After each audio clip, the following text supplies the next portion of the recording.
Views and opinions expressed on this show or program are not a reflection of the Bahamas Radio Network and, as an extension, the Broadcasting Corporation of the Bahamas.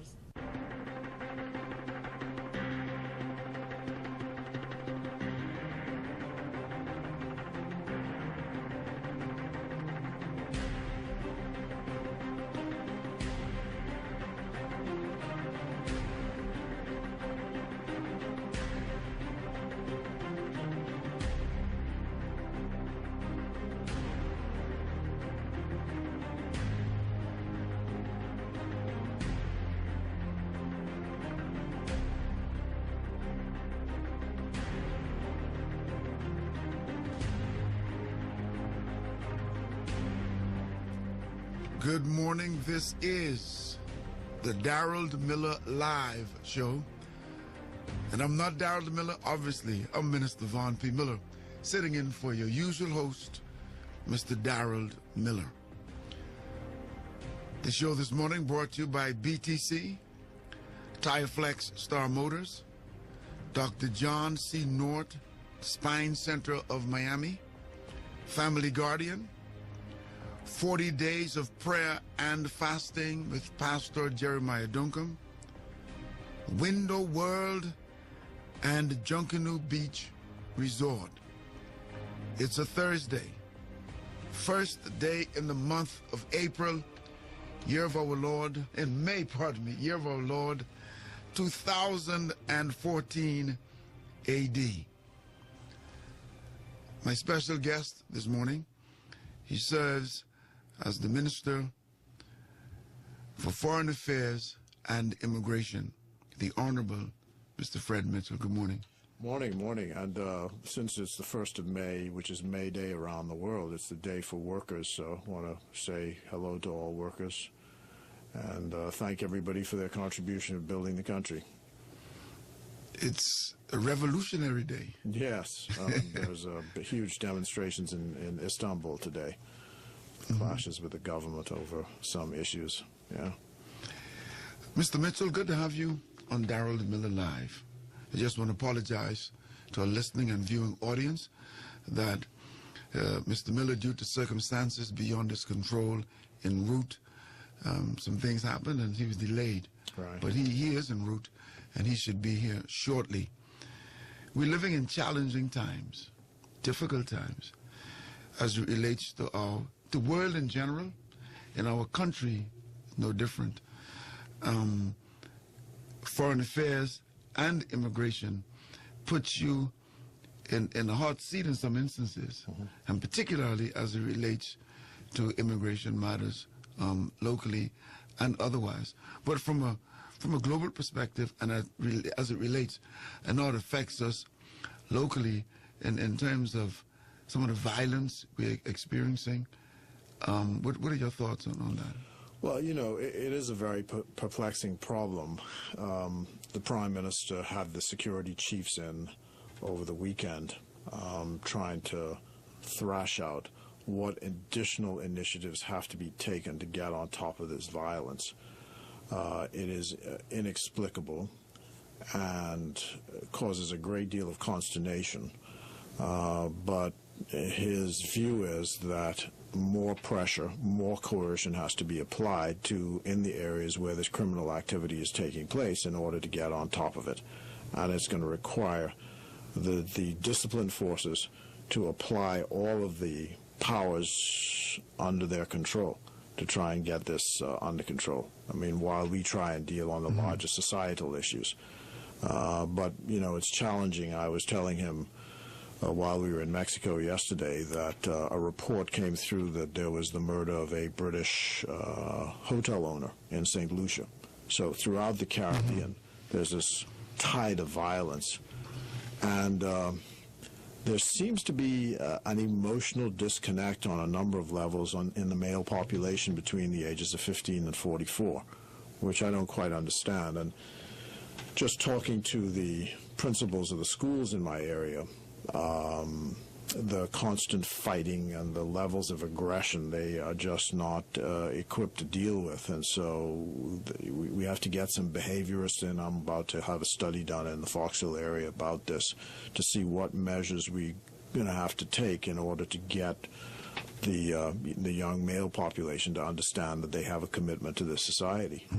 In the diaspora, the African diaspora, as it relates to the slave Holocaust, as I refer to it as, and now the talk of reparations.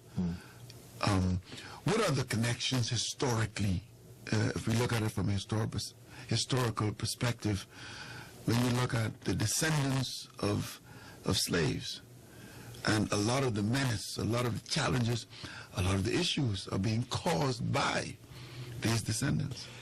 Yes, I think that, there are two schools of thought on this. One is that there's a historic legacy of discrimination, but there are too many examples of people who have overcome to use that as the excuse for not doing the right thing.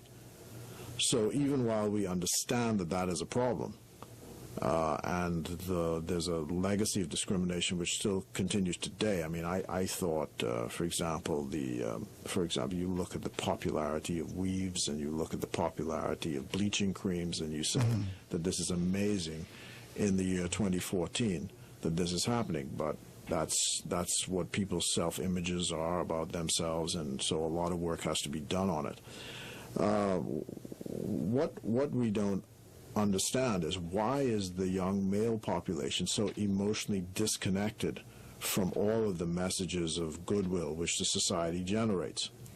What is it that we've done or failed to do that causes that segment of the population, and it's a percentage of the population, to create havoc and then not see that there are any societal implications whatsoever to their behavior?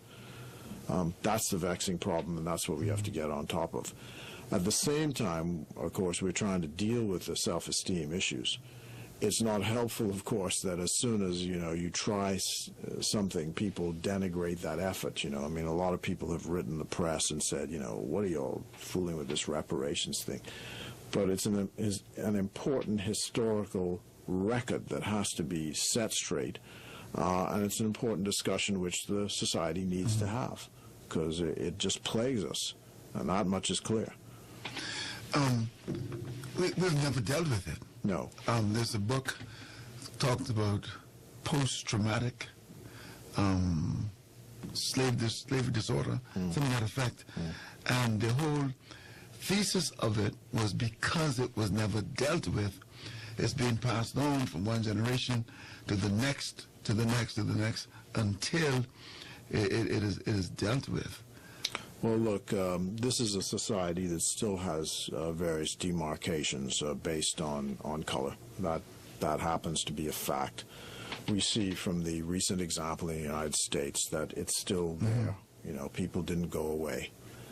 So the discussion is useful, and we'll see where the court case goes. But as I say, I do not think myself that is an excuse, any excuse. I mean, you can't tell me, if you're before the courts for robbing someone, that the reason you did it is because you have some issue with self-esteem over your race and all the rest of that. That simply does not wash. Stealing is wrong, armed robbery is wrong, killing people is wrong, and those are moral, those are moral absolutes, and have nothing to do with the question of discrimination. So we have to keep trying and trying to boost the society, and the real issue is the young kids, and this group between 15 and 44. I've spent a fair amount of my public commentary over the last couple of weeks talking about life expectancy at birth. And when I was born in 1953, life expectancy at birth was a little over 50-something years of age. So I've already surpassed that. So the question is, where's life expectancy at birth today? Well, today, extrapolated from the 2010 census, life expectancy at birth for a male child is 70.6 years, and for a female child is 76.8 years. So there's a 6-year gap between the length of time women are expected to live and men are expected to live. And the issues which affect the males has to do with external trauma, chronic non-communicable diseases, HIV and AIDS, and prostate cancer. Now, the one that is most vexing is the external trauma. We just had an example in Eleuthera 2 weekends ago, maybe 3 weekends ago. Yes, leading up to and including the holiday weekend. That's right. 2 people killed riding motorcycles. And, very, very sad, tragic. One 19, the other 29. One is the son of a very good friend of mine from Governor's Harbor. Express condolences. The other is a boy who's the grandson of a woman, one of my constituents in Fox Hill. And look at all the one is 29, one is 19. Now look at the productive capacity those people could have had, because their lives could have gone to 70, which is what they expected to live. And that's now cut off because of an accident, which is self-inflicted. So I was saying to these young kids when I was opening the basketball game in Fox Hill, that life, yes, of course, you never know the day or the hour, but to a certain extent, you can make certain choices which can lengthen lengthen your life. I mean, I don't like you riding a motorbike, but if you want to ride a motorcycle, how about putting a helmet on? Just put the helmet on. It makes a big difference. So you can have fun and all the rest of it. But if there's an accident, you know that your head may be protected in the circumstances and you not end up in the situation. But, as I was looking at these young men, they were looking back at me as if, what is this fellow talking about? And I understand, I'm an old guy, so I suppose it doesn't make any sense. And, you live forever, so that's how life is. Within the Fox Hill community, which is a great portion of the constituency that you represent, in terms of the traditional values that's consistent even to today, but the changes are there. But you're very active in your constituency. What are some of the changes you're noting? Well, I've grown up with them as they've grown up with me. I've been there now 22 years, 15 years as the representative, and 5 or 7 years or so before that as a senator, and working and nursing the constituency. So many of the people today who are adults and who are my voters were little children when I first came to Fox Hill, and I've watched them grow up, and I've seen all the pressures which exist on the society. The recession post-2008 has been very difficult for people there. My constituency office hours are usually Monday morning, and I can tell you the unemployment, the complex financial problems, and the social problems which flow from it. That event that happened on the 27th of December last year was a devastating event to that community. It was just shocking, and trying to rebuild. And on Saturday, the 3rd of May, the original Congos will be hosting an all-day event beginning about noon to try and rebuild community. And there's so many organizations and people who are helping to try and rebuild community. And you talked about the reparations. Part of what we're trying to say to people is, to the young men and women, is, look, you live in a community which is unique in New Providence, if not unique in the Bahamas, which is an African village. Essentially, you have one set of families who live in a defined geographic area, which is called Fox Hill. And they have these traditions which don't exist anywhere else. Because all roads lead to Fox Hill for Emancipation Day to Fox Hill Day. And this is a heritage which you have to protect, and you have to cherish, and you have to be proud of it. And if you're proud of it, and if you're committed to your society, you won't do the things to help destroy it. The government has to help. We have to make sure the place is clean, make sure the housing stock is up to scratch. And the leaders have to make sure that they're there for the events which take place. And part of my challenge, of course, is because of the kind of job I have. It requires being away quite a lot. And so there's a lot of balancing, there's a great balancing act which has to take place as a result of the kind of job I have. But we try to establish a system in the constituency where, notwithstanding the fact that I may or may not be there on occasions, that the services of the office are provided so people always know that wherever I am, they're tethered to me. And I'm enormously privileged that George Mackey chose me to succeed him there.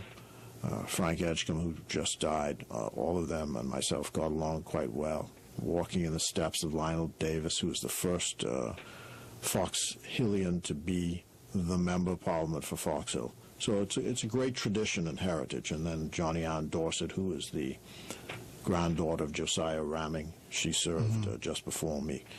So this is an area where history is important, but also in the present day you have to apply some financial muscle to help make things happen.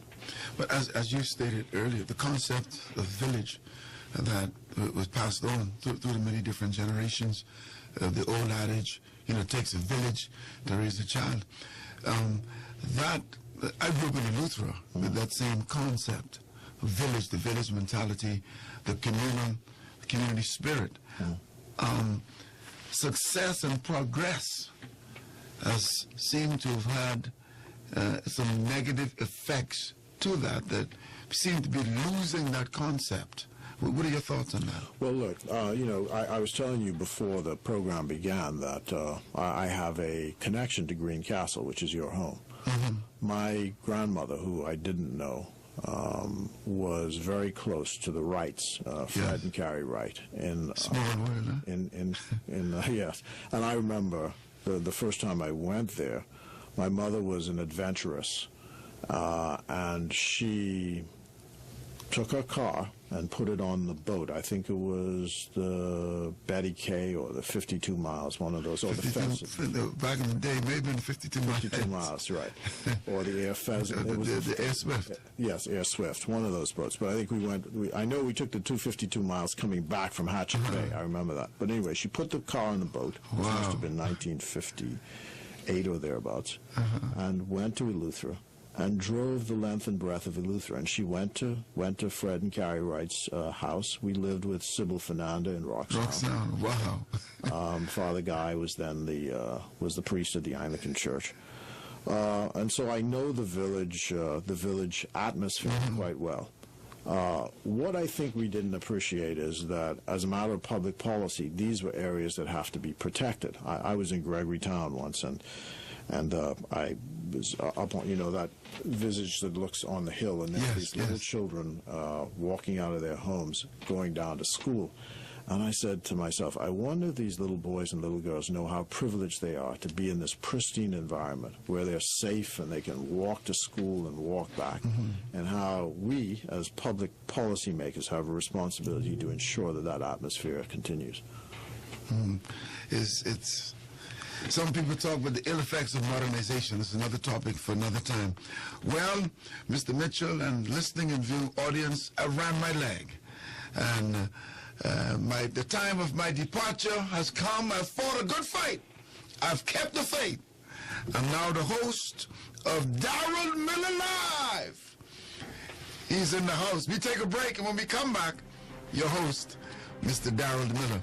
It's been an honor, Mr. Mitchell. Thank you very much.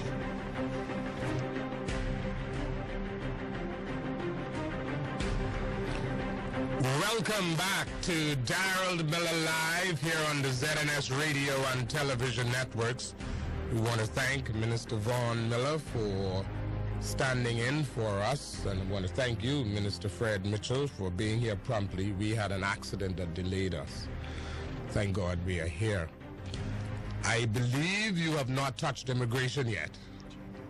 So tell us, because there are many people who want those jobs in immigration as you expand the immigration force and hire additional immigration officers. What's going on there? Well, in September of 2012 or thereabouts, the government approved 100 places to expand the immigration service. The recruitment was finished actually by November of that year, and we're just awaiting the processes to do with financial clearance and the Public Service Commission before we can actually start taking anybody on. We're actually hoping that the class begins on the 24th of May or the 24th of May of this year. So it's taken over a year. Yes, well, that's a long story. The public service. Well, I don't want to blame it on that. You know, I gave us an address which I was trying to sensitize the public to this. There's something about our processes of governance or something that is just so deliberative, right, that it just dragged things on forever. And so it's just taken a while. Were you ever in charge of the public service? I was. And, you know, I set rather limited goals there, one of which was to make sure by the time I left that people at least answered the phone out on the second ring, and I failed in that, so that tells you. So you have recruited 100. Yes. They will be employed shortly. In 2 tranches, though, because I think the class size can't be over a certain size. They can only train a certain number of people at a time. Will that bring you up to the complement you need to properly police this country? Not by far. I think we have 231 altogether, so with when the 100 are actually on the job, that means 331, and I think you need more like 1,000. Because the first question someone has sent in to us is this: when will you be hiring new immigration officers? I take it they're not talking about the ones you have already recruited. Well, I think that's what they're talking about, because people think, every once in a while, people come to me and say, is immigration hiring? I think that's what they mean. But the recruitment, as I said, is done, in the sense that the interviews are done, people have their paperwork in, and they're just now before the commission. We may have some spaces opening up, because I gather, because the process has taken so long, that some people have opted to go to the police force or the defense force. So if they're a few spaces, then perhaps there may be some room for additional people. In Mexico, and prior to that, both you and the Prime Minister seem to be in favor of some agreement with Haiti with respect to, first, goods, and secondly, labor. Explain that. Well, the most irritating, or the greatest irritant in the relationship between the Republic of Haiti and the Commonwealth of the Bahamas is immigration, illegal immigration. And the Prime Minister and the President of Haiti spoke yesterday in Haiti again, or day before yesterday in Haiti. In Mexico. In Mexico again. And the Prime Minister is really forceful on this point. Something must be done on the Haitian side to put a stop to this. The President was quite frank. He doesn't have the ability to do it. Don't have a police force that is of any significant size, and they simply just don't have the equipment. So we're left with, on our side, applying the muscle, which is necessary to stop it, the intelligence, which is necessary to stop it, and working with our international partners, intelligence-driven with the United States to try and stop it. Because I think the Bahamian public is so exasperated by the fact that you could have a boat come up here, a slow-moving boat with 100 people on it, and you can't spot that before it gets up to New Providence shore. And then there's the question of who is driving it on this side, because we've been told things like people have cell phones on these boats and they're talking to people in Nassau while the journey is coming up. So how do we interrupt those flows? All of this has to be intelligence-driven. And I've said, as a bottom line, I think that, Bahamians like to approbate and reprobate on this at the same time. They want you to have enforcement, but as soon as enforcement takes place, people have half a dozen reasons why the individual connected to them should be released from the detention lockup. And that's something we have to fix. But we're talking about enforcement to prevent them getting into Bahamian territory. Absolutely. So, and that means working with the Defense Force, you could put a blockade or a flotilla of vessels across from Managua to Ragged Island and stop them. If you have the boats. So we just now spending $250 million to do that. And that's what I'm saying. You got to have the muscle. There's no point in talking if you don't have the muscle to do anything about it. And so that's why people are just, the migrant flows are coming because they just laugh in your face because they say, well, what are you going to do about it? And then they know also here that once they get here that, you can absorb them into the workforce. They simply disappear because you have Bahamians who hire them. And one of the things we've been trying to do is just tell people. People get very angry about this when you tell them, look, we're not, because the person has no record of having legally landed in the Bahamas, you got to get them out of here before we would consider the work permit. People get really angry over it. But these are the kinds of measures you have to take. And, you know, what's even coming down the road is, you know, we have to have a record of people who are in the country. One of the things is people, you know, if you're an American parent here and your child is born here, the first thing you do is you go to the U.S. Embassy and go get your passport. But it appears that many Haitians don't want to get the passport of their country of origin. So that's something that has to change as well. Well, don't you get help from the United States? In a limited sense, but, you know, we need to formalize these things. That's why on the 15th of May, we're actually asking the Turks and Caicos, they've asked to join as well. So we're hoping that everybody comes together here on the 15th. That's the meeting with the Haitian government. Martelly. No, not with Martelly. Technical team is coming here. Not the Haitian president? No. The technical teams are meeting to try and work out the modalities of how does the Defense Force operate with the forces in Haiti. What do we set up in Haiti in terms of a consulate, in terms of the diplomatic presence, and also to work on an agricultural accord, because I didn't say what the other side, from the Haitian side, when he talks about business and all the rest of it. He's saying, look, because we have this issue of our ability to, or inability to deal with the north of Haiti in terms of trying to stop people, one of the things we think could help is if the economy develops in the north of Haiti. So people will just stay there and not come to the Bahamas. Or you have a migration accord which says, like people used to go on the contract in the States, that, you know, you come here and then you have to go back home. Matter of fact, the Haitian ambassador was telling me if you went to the north of Haiti when elections take place, you know, there are many Bahamian names who are running for office down there. People who, you know, were born here, have family here, went back to the north of Haiti, and now running for office in the country. So that's the idea. And one of the things that's been the holdup is the lack of a phytosanitary agreement between Haiti and ourselves on the export of agricultural produce, which is what we're trying to settle. So that's the other thing that will be on the agenda for the 15th of May. Are you in favor of this contract where Haitian workers come here to work even though we don't have work? Well, the rung which the workers occupy is the bottom rung that Bahamians are not available for. So the principle of immigration in the Bahamas is work permits are only issued where Bahamians are not available. So it means if a labor certificate is issued by the Department of Labor, then that's an area where you can. And so where you have that is agriculture and picking, abaco, for example. You know, so that's an area. Yes. And it would be better to have an orderly thing than to have this situation you have now where people just jump on a boat and come and don't get a visa and so on and so forth, then melt. Sounds like we're failing. Sounds like you're acquiescing to the wishes of Sweet Mickey Martelly. You're going to let the workers come in and you're going to buy their goods. That's what he wants. That's not what we want. No, well, we had this bilateral agreement which we proposed to them from a long time.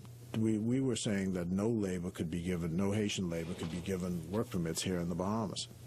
We said that the only way you could do it is be recruited in Haiti. Because that didn't go anywhere. Well, no, because the government was overthrown. So, you know, and that's always been the problem, is you don't have a government you can work with. Now, the man that's there now appears that they have a government we can work with, so you got to try. And it's, as I say, it's a combination of coercion, and which is, you know, why we get in the boats. How do you justify, sir, and many people asked me to ask you this question, how do you justify all the travels you do? I don't have to. It's my job. You're here, you got to tell them why you think. No, it's my job. It comes with the territory.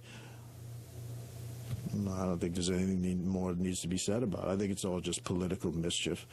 I was just amused. There was some buddy in the newspaper this morning. These are all front persons for the Free National Movement who just make whipping up mischief over nonsense. But This stuff about he's always saying that he never acts without the permission of the cabinet or some such. They were criticizing because in response to this statement about the note about over Malaysia, right? Yeah. And the thing is, all I was doing was stating the obvious, which is, how is it constitutionally possible for a foreign minister to go and say something which is not supported by the Bahamas government? That's an impossibility. An impossibility. Not an improbability, an impossibility. Can't happen. So, that's why I'm saying. So, it's just mischief. So what happened in Trinidad? Over what? You say it's an impossibility for you to speak without the support. I can't venture beyond the policy of the Bahamas government. What about where there is no policy? Like what? You name me, for instance, where there is no policy. Okay. Trinidad. What happened in Trinidad? The policy was prior to this administration. What policy? That you were articulating. What policy? On what? The one that you and Miles Monroe had some, you remember he attacked you? Yes, but he attacked me in a personal sense. I wasn't... Yeah, but he attacked you over articulating policy from a previous administration, right? No. He attacked me personally, period. You know, now he tied it with some other things, right, which it turns out he didn't read or understand. Right, which had to do with a position a prior administration had taken. No, prior administration. The law on that, well, you got to tell me what issue it is you're talking about. Say the word, man. You know, if whatever, because I don't want to be guessing what you're talking about.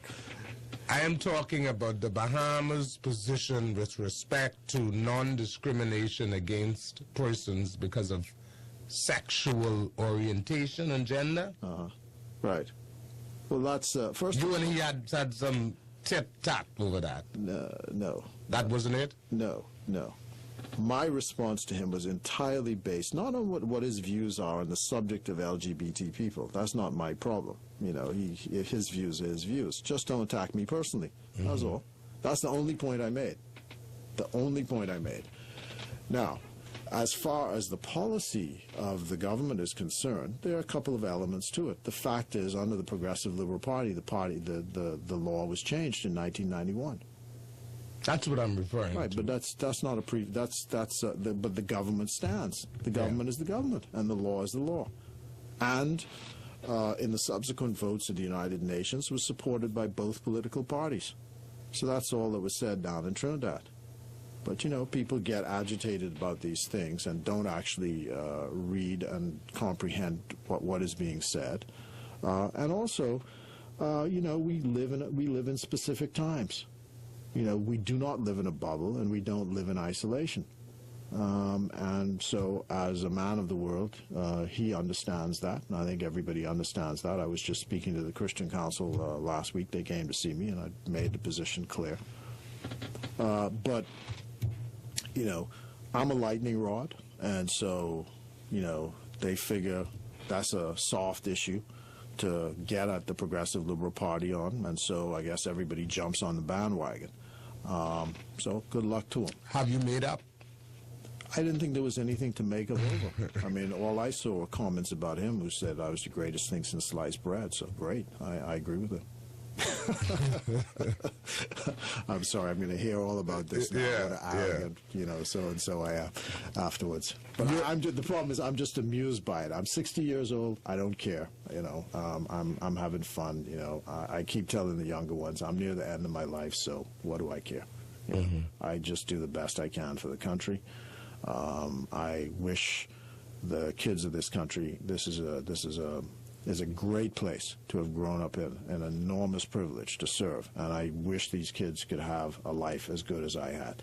And I keep telling them that by making their choices, this is what we were talking about with Vaughn Miller, by making the right choices, I think they can. I mean, look at your dad, right? and I want to offer condolences. You know, your brother, Philip, is one of my close friends, and you know, I said to your nephew on the passing of your father that he helped to provide one of my best friends, right? And when you look at what happened over his lifetime, how he starts off in Crooked Island in modest beginnings, and what they were able to do within one generation.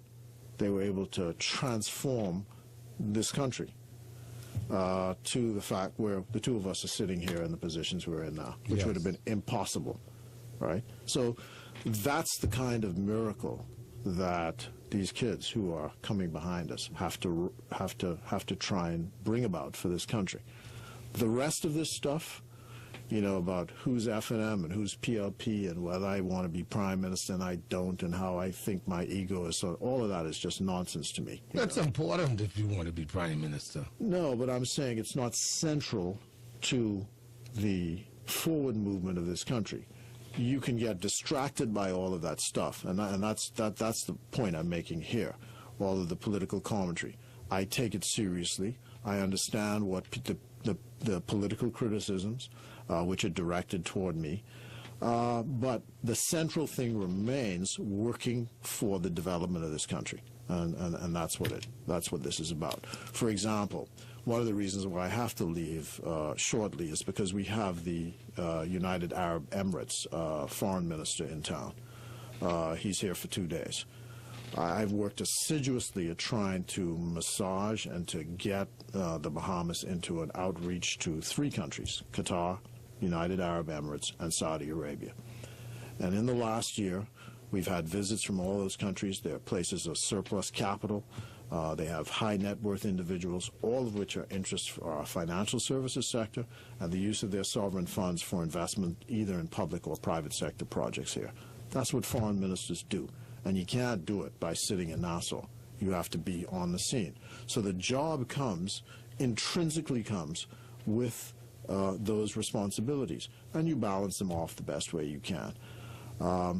Critics like the opposition spokesman, I'm glad that you have an opposition spokesman who finally engages, because their last minister was just a total washout, had no interest in the job, you know, no development in the staff and all the rest of that. This one, at least, even though his criticism... Hubert Chipman, yeah. I think even though his criticisms, I think, are misplaced, at least he's engaged. So there's a dialogue which ensues between the two of us in the public over the competing visions about where this thing ought to be going. And that's what politics is like, should be like in the Bahamas. We're not shooting each other with guns, and we're not throwing bombs at one another. But we're trying to argue the points out in public. And to come again, I want these kids to understand that this country can be 10 times greater than when we hand it off to them if they'll just take the lesson from people like your dad. You know, you work assiduously, you put your shoulder to the wheel, and you help build the country. So my condolences to your mom again. I know you lost your brother-in-law as well, and to your whole family. Thank you, sir. Right. You work as citizen. I know you have to go. I want to ask you 2 more questions. Sure. You're off to Abu Dhabi? Yes. For 2 weeks? 2 countries, yeah. What is that about? Again, the UAR? UAE, which is the country. There is a conference. Prime Minister there wants to meet with representatives from the Caribbean region. And the people in Qatar are having an economic conference. They've offered to help us set up embassies over there, which they'll support financially. These visits are all being paid for by these countries. So it's... Something's wrong with that. They're paying for our embassy?